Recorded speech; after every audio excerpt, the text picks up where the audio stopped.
Hey guys, welcome to Decode NCRT. So today's topic is nomenclature. So since nomenclature is a very huge topic, I have divided this into three parts.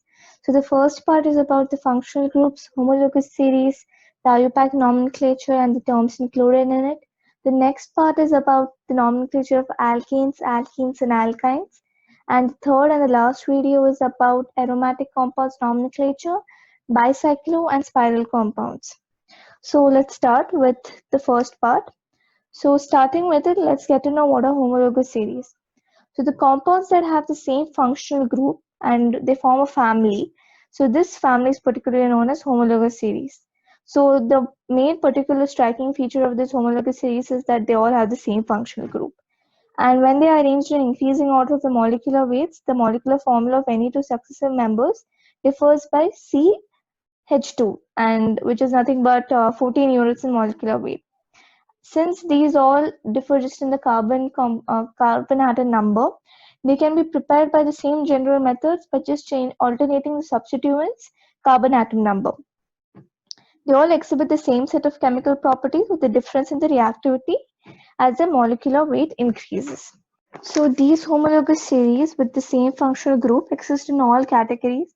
For example, like aliphatic, cyclic, saturated, unsaturated, aromatic, etc. So I'm going to be explaining homologous series with the help of carboxylic acids, and I'm going to be showing slides regarding the forms of carboxylic acids in this all categories. So now the homologous series of carboxylic acids. The first one is aliphatic saturated carboxylic acid.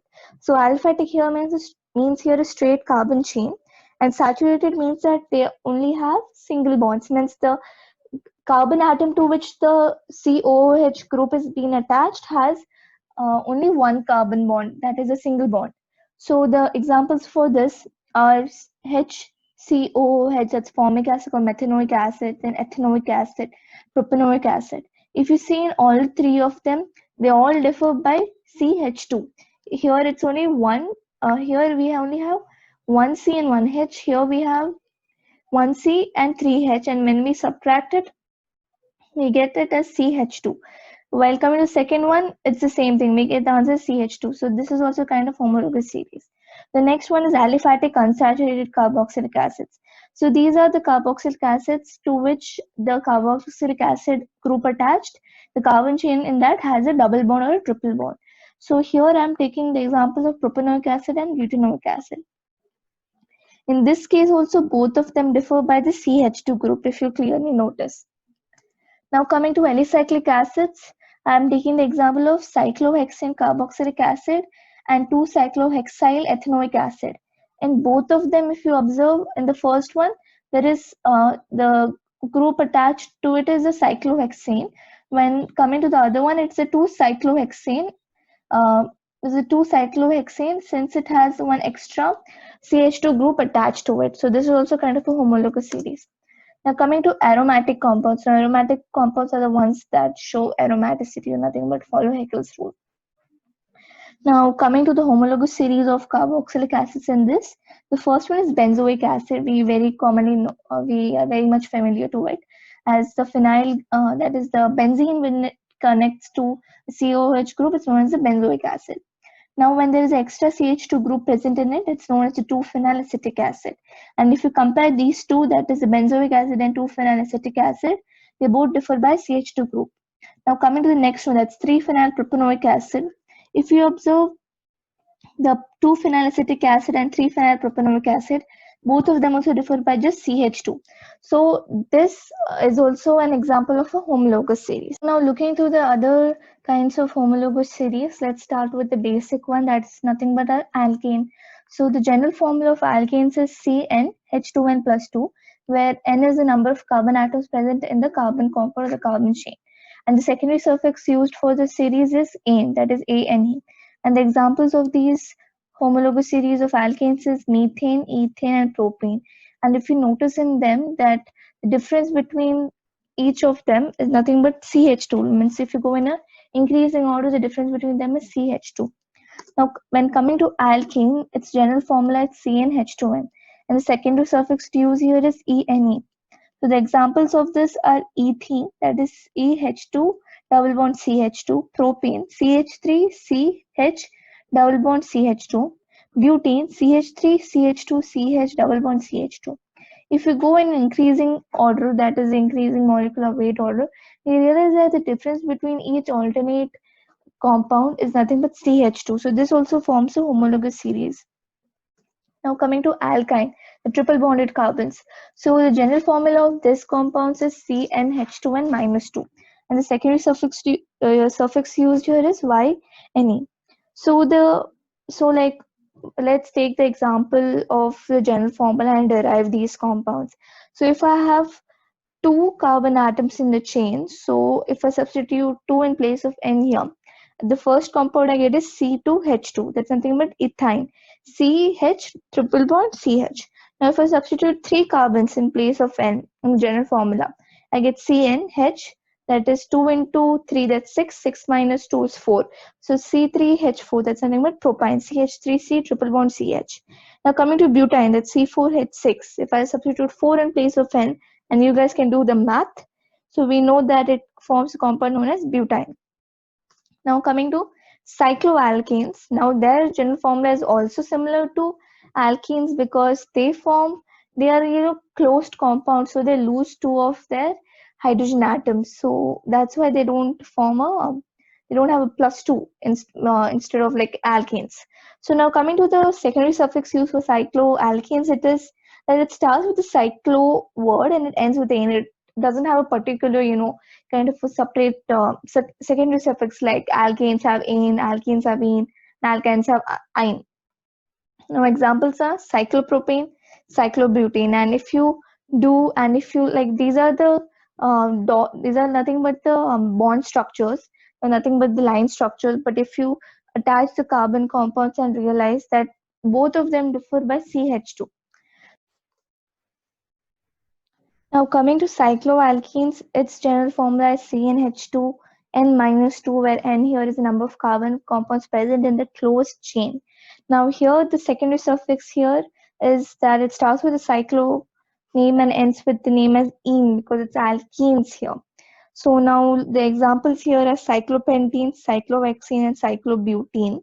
So I've mismatched the order, but if you see the difference between the cyclobutene and the cyclopentene structure, means the general formula, you can observe that the difference here in the carbon atoms is nothing but CH2.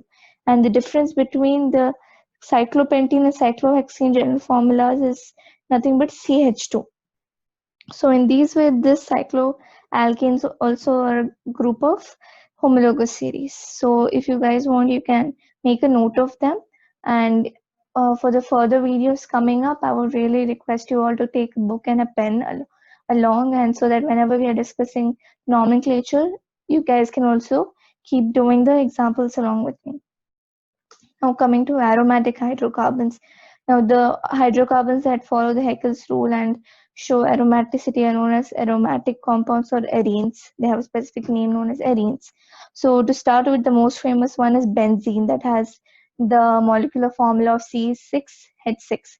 Now when we attach a CH3 group to it, it becomes a compound known as toluene, which has a general formula of C6H5CH3, and if we subtract these two, we realize the difference between them is CH2. I'm not doing a literal subtraction, but the formula, if we substitute if we do a subtraction between the number of carbons between both of them, the answer again is CH2. So these also are kind of homologous series.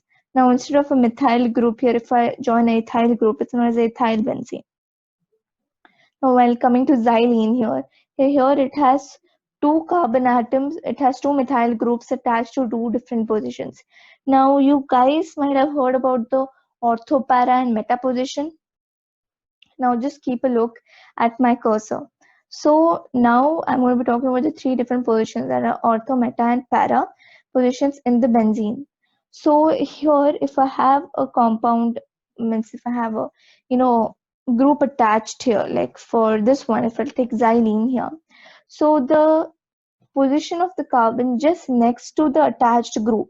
So if I take this one to be my main functional group here, and I take the next carbon that is attached to it, I named this position as ortho.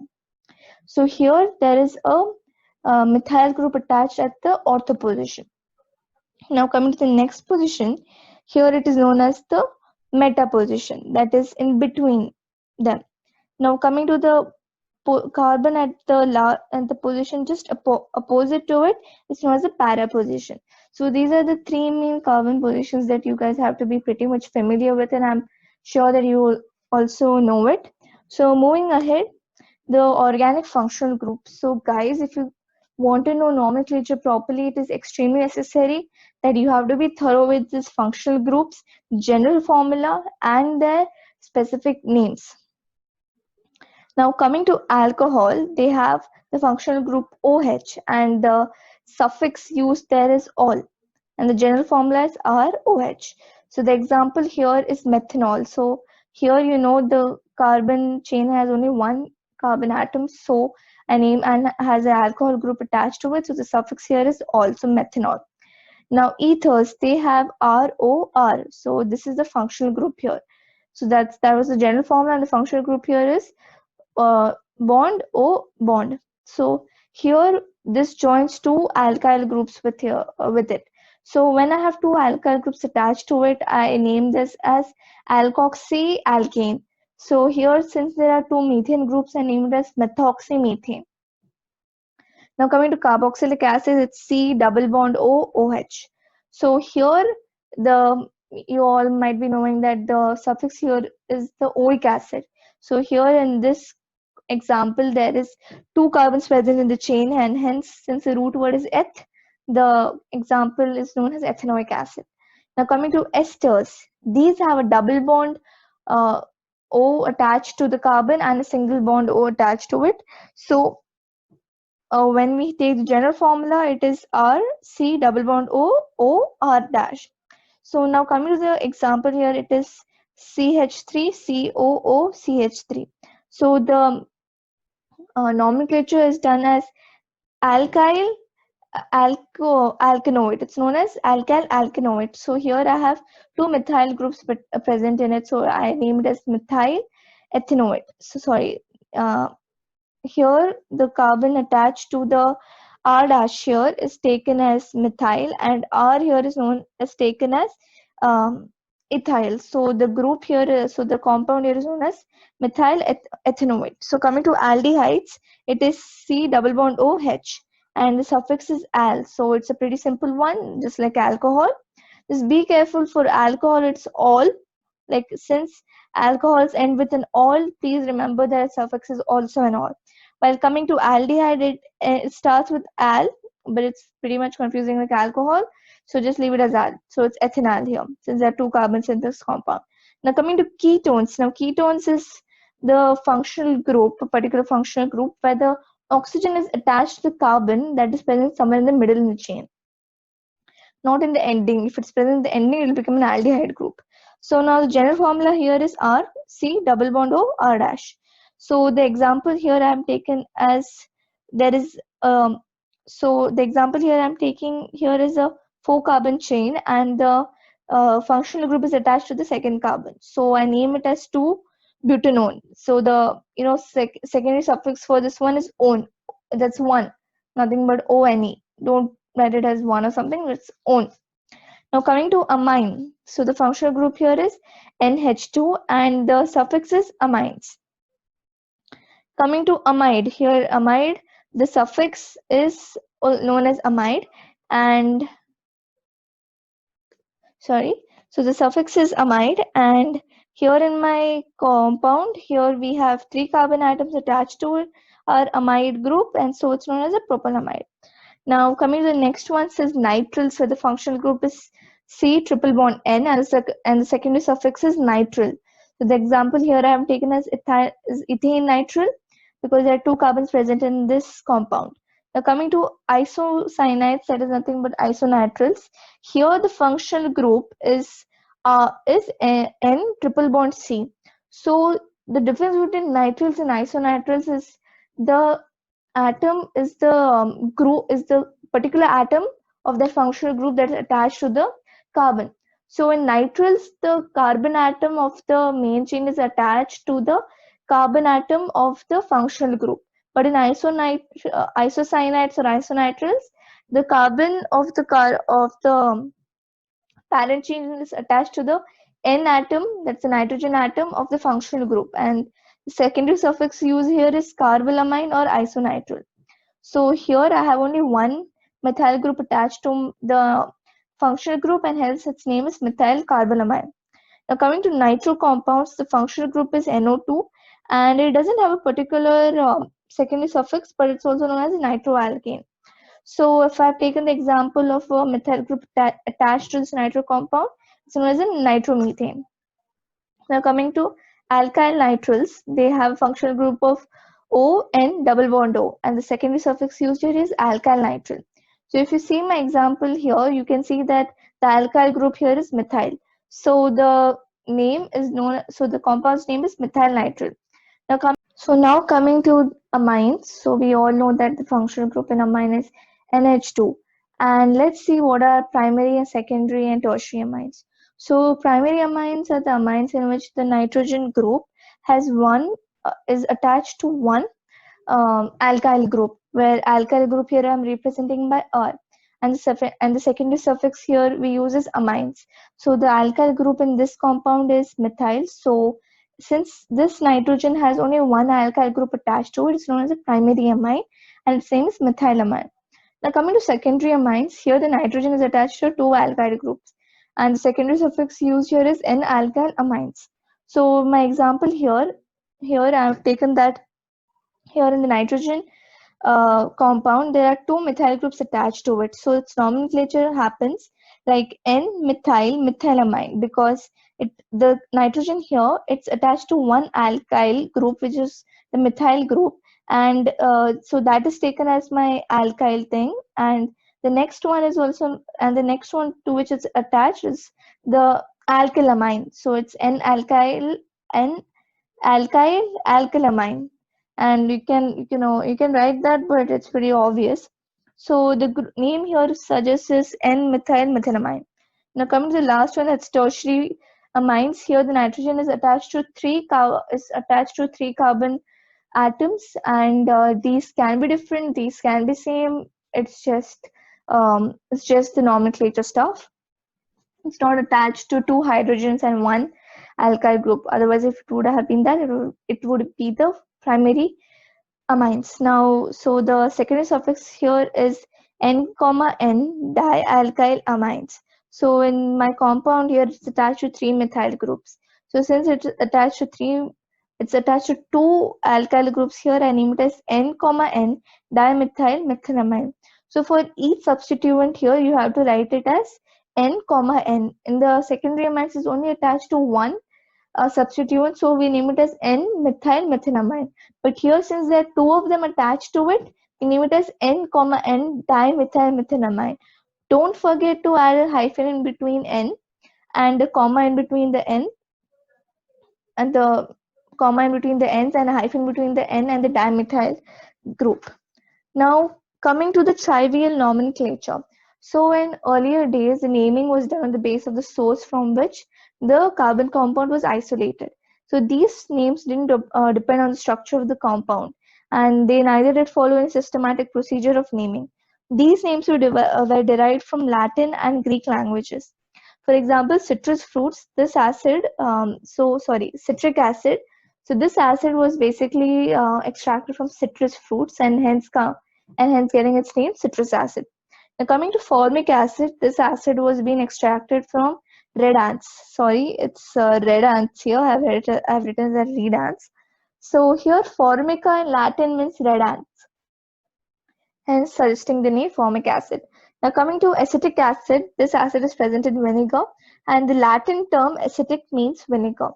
Hence, coming through the name, it's an example of trivial nomenclature and getting its name as acetic acid. So now it became very difficult for the people all over the world to remember these sources names, and there was no uniformity in this carbon compounds nomenclature. So scientists all over the world, they decided to come up with a uniform systematic method of naming this carbon of this organic compounds, because day by day, as the technology was increasing, the number of carbon compounds being discovered were several. Like in the by like around 1800 only, there were like around 1.5 million carbon compounds being extracted, and having a separate a name for them just based on the source from which it was obtained, it was a tremendous task for people to remember. And it even caused confusion because Latin and Greek were pretty, well, like they were not much very familiar language throughout the world. Like if you see in the Europe continent, yes, they were very famous. But if you see in other continents, it was not much famous. So the scientists all over the world, they all came together and introduced a system known as IUPAC system. So the expansion of IUPAC here is International Union of Pure and Applied Chemicals, a system of nomenclature, and this is followed all across the world, and it is based on particular rules.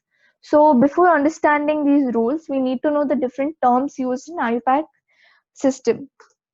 The first one is the parent chain. So it is the longest continuous carbon chain present in the compound. Based on the number of carbon atoms present in this chain, the name of the parent compound is given. So if you take this example, here from the left to right, if I count, I can count 1, 2, 3 carbon atoms in the main parent chain. Even if I count the middle one, 1, 2, 3. In this one also there are 3 of them. So here 3 is the maximum number of carbon atoms present in the longest parent chain.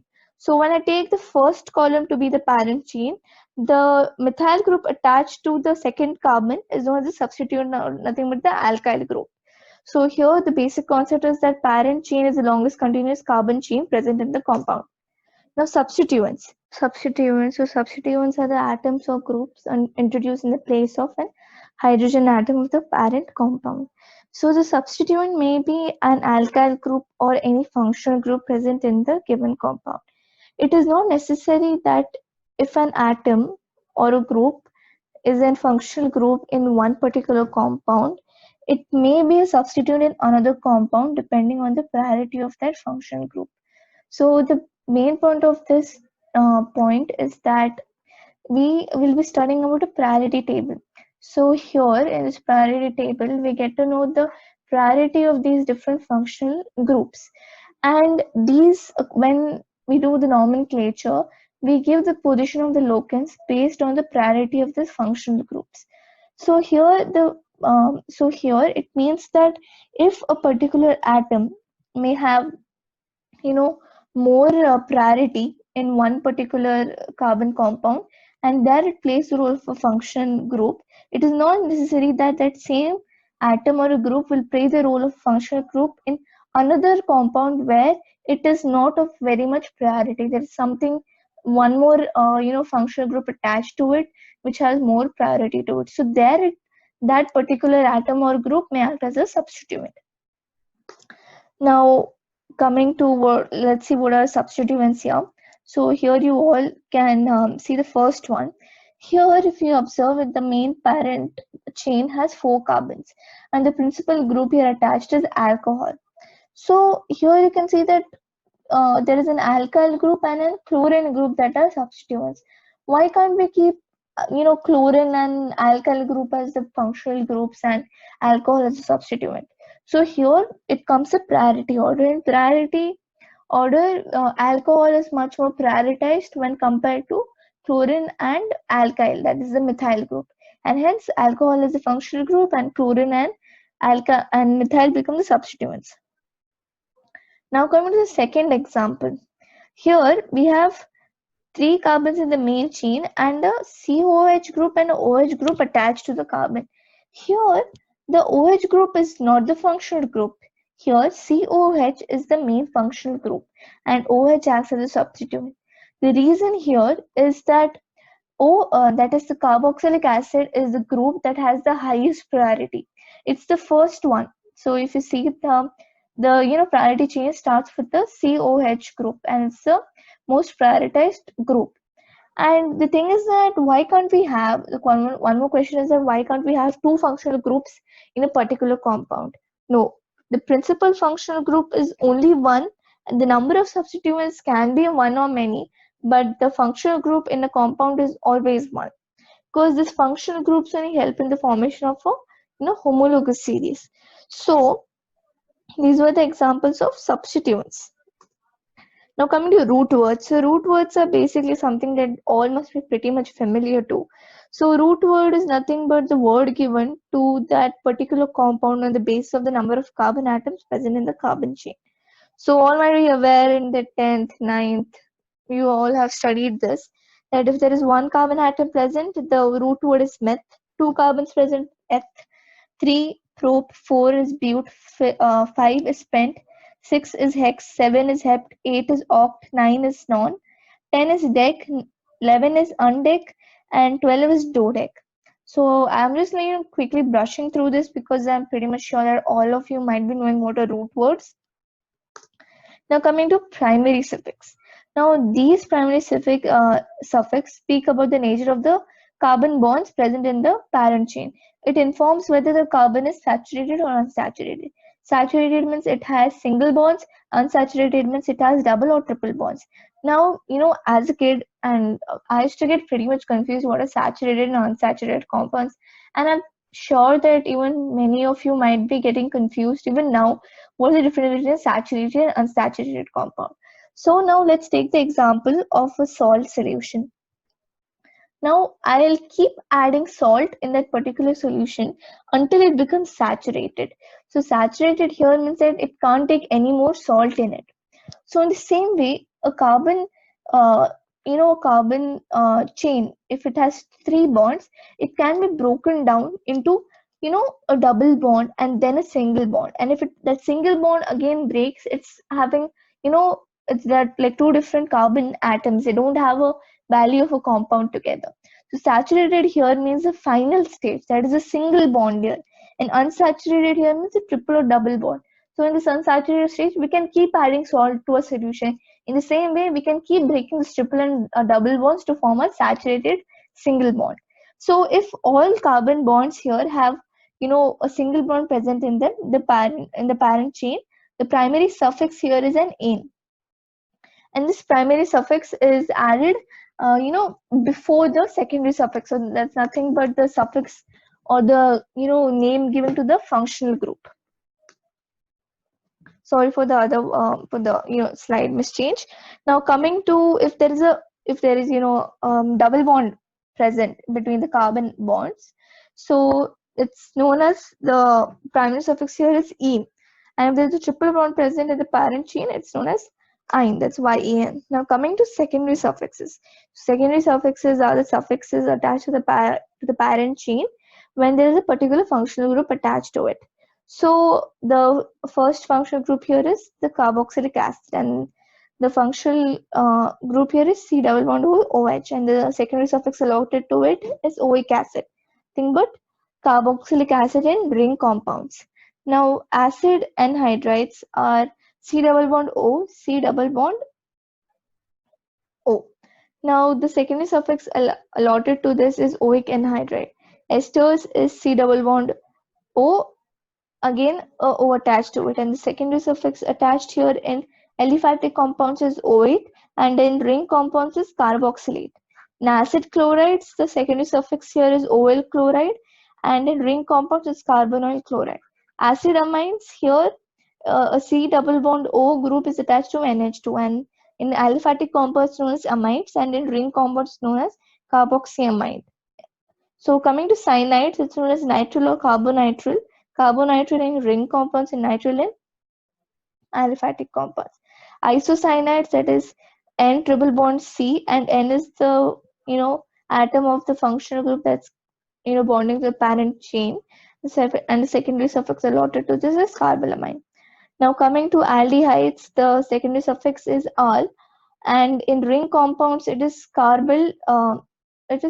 carbaldehyde. And now coming to ketones, the functional group and secondary suffix allotted to this is -one.